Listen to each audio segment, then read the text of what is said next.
일본 현지의 젊은이들은 사실상 이것을 20대의 원조 교재로 취급하고 있습니다.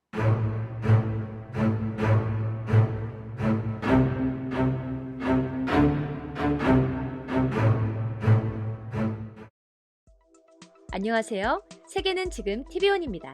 시청자 여러분의 구독과 좋아요는 영상 제작에 큰 힘이 됩니다. 우리나라에서의 부활동 취직 활동을 일본어로 뭐라고 하는지 아시나요? 바로 부카츠, 슈카츠라고 합니다. 활동의 활자를 일본어로 카츠라고 하는데 줄여서 이렇게 말하고 있죠. 그런데 또 다른 카츠가 지금 일본에서 크게 유행하고 있다고 해서 화제가 되고 있습니다. 바로 파파카츠. 파파카츠란 일본의 신조어로 젊은 여성, 주로 여대생이 아빠 나이 또래 아저씨들과 놀면서 금전적 지원을 받는 활동이라는 의미입니다.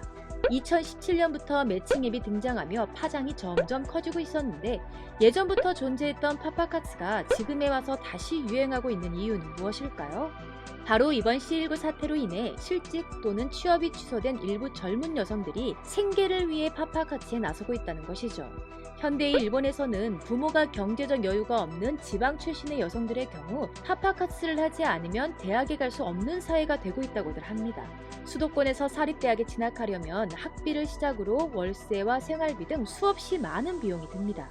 반면에 고등학교를 갓 졸업한 10대 여성들이 할 수 있는 일이란 대부분이 겨우 월세를 낼 수 있을 정도의 아르바이트 정도인 것이죠. 그런데 이러한 사회적 현상과 갑자기 맞물린 C19 사태로 사회적 문제가 표면으로 급부상한 것입니다. 파파카츠는 과거 일본 사회를 뒤흔든 원조 교제와 유사합니다. 경제적으로 여유가 있는 남성이 10대에서 20대의 젊은 여성과 데이트 등을 하며 그 대가로 경제적 지원을 하는 것이죠. 여성들은 이들 남성을 스위트 데디라고 부른다고 하네요. 파파카츠는 육체 관계를 갖는 게 아니라 정신적인 관계가 원칙이며 데이트를 하고 용돈을 받는 형식입니다.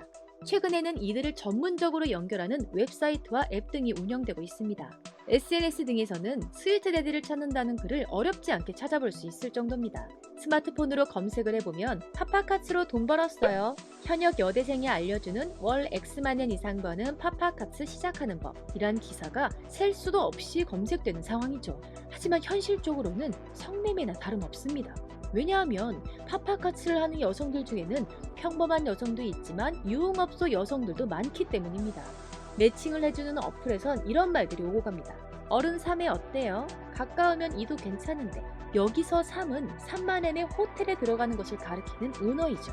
물론 이 중에는 파파카츠 본래의 의미로 한 끼 식사나 커피 한 잔의 소액의 아르바이트 정도로 활동하고 있는 여성들도 있기야 합니다. 하지만 이번 C19 사태로 음식점이나 술집 등의 자숙 요청의 영향으로 수많은 여성들이 일자리를 잃은 상황이죠.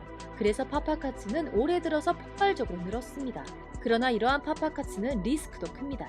남성의 경우에는 여성을 만난 이후에 가정을 망가뜨리겠다라는 협박 등을 받는다고 합니다. 일명 미인국의 협박이 그것이죠. 미인국이란 스츠모타세라고 하는데 남녀가 서로 공모 또는 사기 행위를 하는 것입니다. 구체적인 예로 아내가 범죄 예상인 남자를 유혹한 다음 행위 도중 혹은 끝나기 직전에 남편을 등장시킵니다. 그리고 아내와 관계를 맺었다는 것을 이용해서 협박, 금전을 탈취하는 것이죠. 여성의 경우에는 보다 심각합니다. 매칭 어플의 여성의 프로필 사진에는 자신이 근무하고 있는 근무처나 음식점 등의 사진도 같이 게시하는 경우가 많습니다. 남성에게 아기가 있을 경우에는 협박을 당할 수도 있고 최악의 경우에는 임신까지 당할 위험에 노출될 수도 있다는 것입니다. 2017년 10월 후지TV에서 8부작으로 방영된 미니 시리즈가 있습니다. 바로 파파카츠죠. 네, 제목이 그냥 파파카츠입니다. 가출한 여대생과 사고로 죽은 딸을 10년째 잊지 못하고 있는 중년 남성의 사랑을 그린 이야기이죠. 말이 사랑이지 불륜의 원조교제 드라마입니다. 상식적으로 생각해서 순수하게 개인의 장래를 지원한다면 후원이라고 표현하지 굳이 개인적인 교제를 전제로 만나지 않을 것입니다. 경제적으로 어려운 사람을 지원하려는 선량한 의도라면 왜 굳이 여대생과의 데이트를 전제로 금전적 지원을 할까요? 사실상 스폰서 내지는 조건 만남이나 다름없는 것입니다. 연상 남성의 돈과 젊은 여성의 젊음을 맞교환하는 것이죠.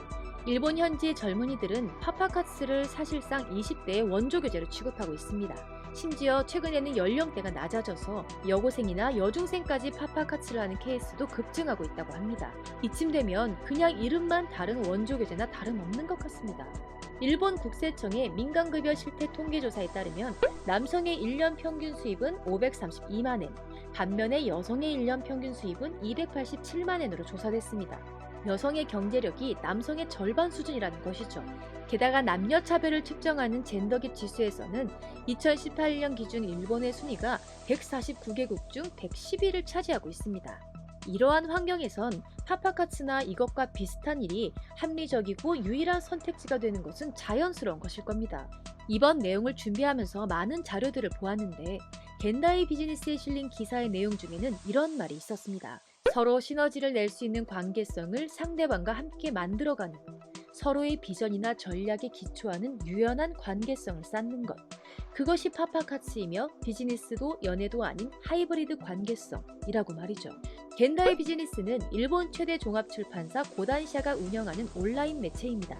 이런 큰 매체에서 사실상 원조교제를 정당화하는 어마무시한 말을 했다는 것은 충격이 아닐 수 없습니다.